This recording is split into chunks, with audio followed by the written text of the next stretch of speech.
Well, hello there, friends. Debbie here with Debbie Gets Crafty, and welcome to another installment of Sticker Fun. And we are working today on our little seahorse. And this is a sticker series that I've been working on with my twin sister Judy from Crafting with Judy. And we are having such a fun time working on this sticker series.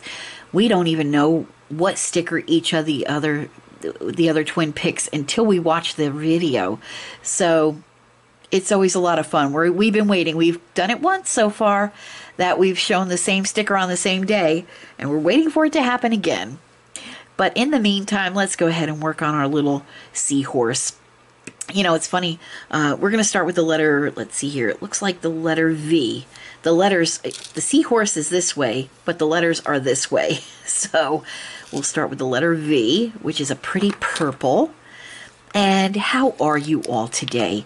I hope you're doing well. I'm doing great. What I was going to say was my husband has a fish tank. My husband takes care of it, but we have a fish tank in our living room. It was actually in his office, and we decided he has recently retired, and so he decided since he's not going to be spending much time in his office anymore, he worked from home. And since he wasn't going to be spending much time in his office anymore, he wanted to bring the fish tank out in the living room. I think that's a great idea. I love having a fish tank in the living room. It's so soothing and really nice. And I'll tell you, Spoto loves having a fish tank in the living room. And we'll get into that in a bit too. Let me just go ahead and pull you forward so you can see a little better. There we go.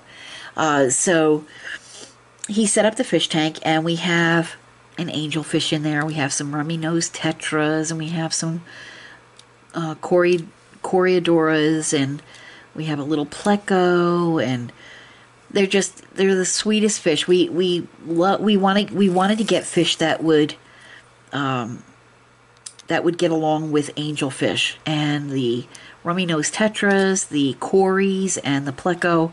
They're all very gentle fish that get along great with angelfish. Now, we had the first angelfish we put in there was a teeny tiny little angelfish. I mean, he was no bigger, honest to gosh, he looked like he was no bigger than a dime.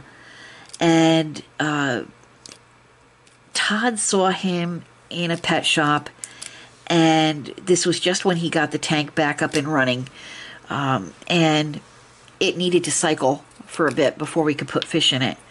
But he said, if that fish is still there, I'm going to get him, because he was so little, and you know, if nothing happened to him, I want to get him.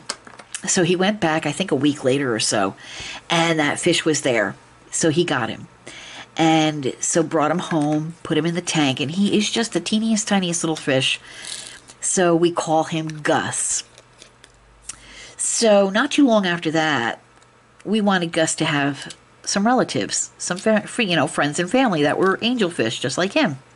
So Todd went to a pet shop, and he picked up some more angelfish. I think he got 4 more, maybe. I don't remember. 3 or 4 more, and brought them home. And they were doing well. The one fish we didn't see him very soon after we put him in the tank.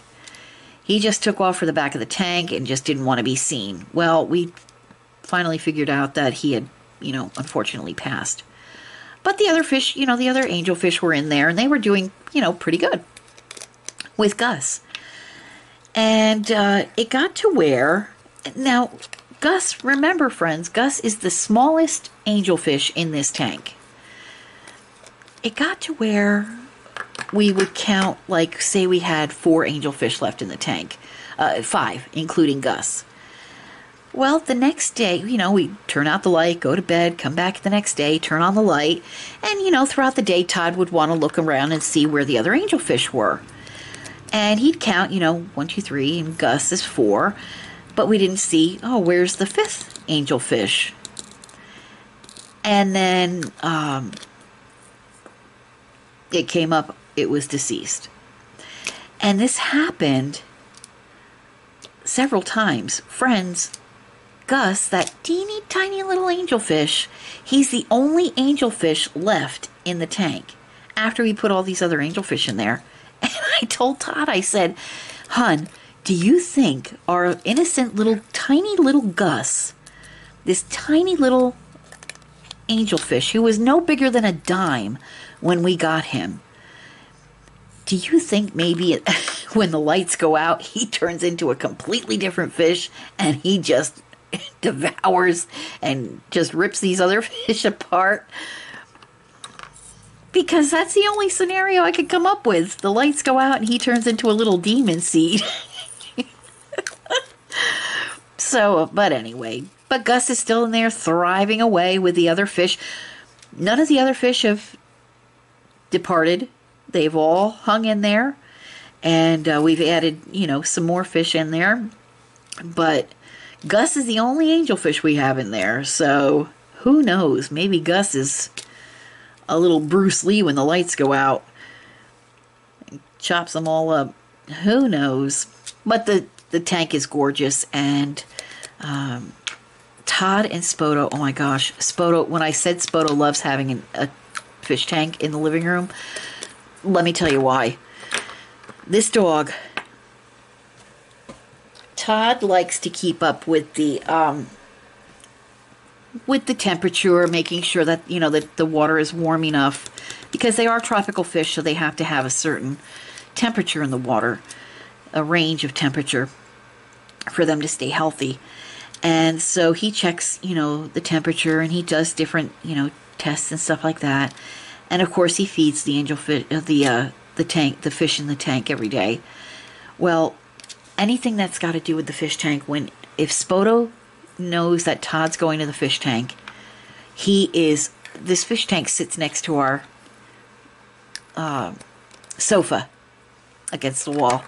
And if Spoto knows that Todd's going over to that fish tank to feed the fish, check the temperature of the water, do anything with the tank, that dog paws are on the arm of the couch and the nose is right there against the tank, so he can watch exactly what Todd's doing. It is the funniest thing to see.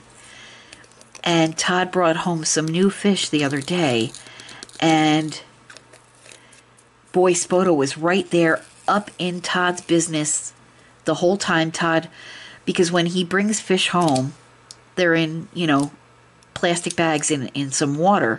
And what we do is we put the bags in the tank and let them float for a little while so they get to the temperature of the water that they're going to be going into. You don't want to shock them and just throw them in, because the water we have might not be the same temperature as the water that's in their bag at the time.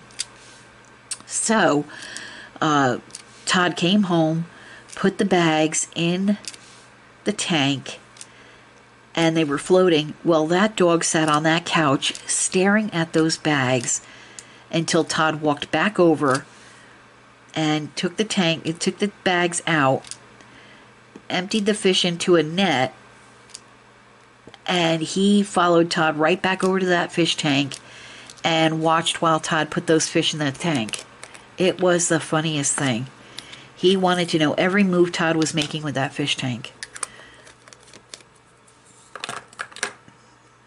I tell you, Spoto is just one of a kind. He is so funny. Such a funny little dog. I only needed one drill. I poured out 5. I tell you, there we go.